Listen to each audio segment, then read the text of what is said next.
మీరంటే ఇష్టం, నన్ను ఎప్పుడు తీసుకుంటావు ప్రభువా, నన్ను ఎప్పుడు పిలుస్తావు ప్రభువా. ఏ రోజు నీ బిడ్డ దగ్గరికి వెళ్ళినా ఎప్పుడు పిలుస్తాడు, ఎప్పుడు రమ్మంటాడు, నా యేసయ్య దగ్గరికి వెళ్ళాలని నా కుటుంబానికి చెప్తుంది అయ్యా, మాకు తెలియజేసింది. ఈ రోజు ఇంత వైభవంగా, ఇంత పరిశుద్ధంగా, ఇంత పవిత్రంగా, ఇంత వాక్యానుసారంగా ఈ కార్యాన్ని జరిగించడానికి కుటుంబంలో బిడ్డలు, మనవళ్ళు, మనవరాళ్ళు, కొడుకులు ఇంత చక్కగా అందరూ ఒప్పుకొని చక్కగా జరిగిస్తున్నారు.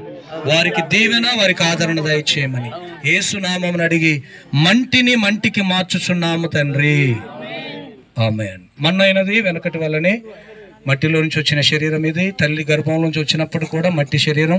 ఒక 2 రోజులు స్నానం చేయకపోతేనే మన శరీరం ఎలా, కొంతమంది అంటారు నా బాడీ ఐరన్ బాడీ అంటారు, లేకపోతే కొంతమంది నా కొడుకు బంగారం అంటారు. అది ముద్దుకు అనుకోవటమే తప్ప మన శరీరం ఎప్పటికైనా మట్టిలోకి వెళ్ళిపోవాల్సిందే. తల్లిగారిని మట్టిగా చేస్తుండగా ఆత్మ ఆల్రెడీ దేవుని దగ్గర ఉంది. ఆ బిడ్డకు మరి మంచి కిరీటం, దేవుని యొక్క ఘనత ఖచ్చితంగా ఉంటుంది. నమ్మకంగా ఉంది, నమ్మకంగా ప్రార్థించింది. కుటుంబం అంతా చక్కగా సహకరించారు. మీ అందరిని దేవుడు దీవిస్తున్నాడు. మీ కుటుంబాలను, మనవలను, మనవరాలను, మిమ్మల్ని అందరినీ చూస్తున్నారు. ఎవ్వరు ఏ అబ్జెక్షన్ పెట్టకుండా ఎంత చక్కగా సహకరించారు. మిమ్మల్ని దేవుడు ఆదరించి బలపరుచును గాక. ఆమేన్. దించండి. ఒకసారి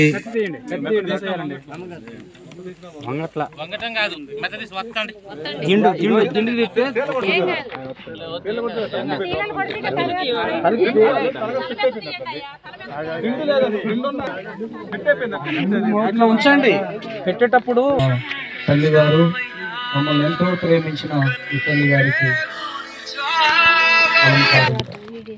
ప్రైస్తున్నాడు. హల్లెలూయా.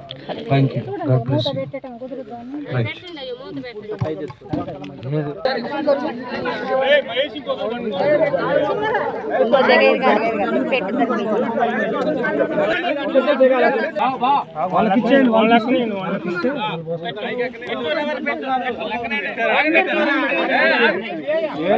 ఒకసారి మూత ఇట్లాని సాల్ట్ పోయండి, మూత ఇట్లాని చుట్టుపోయి ముఖం మీద పోయకండి. తోడు నీవైయుండి వాక్కుతో నడిపించావు, కానాను యాత్రలోనా కాపరివై నన్ను కాచావు.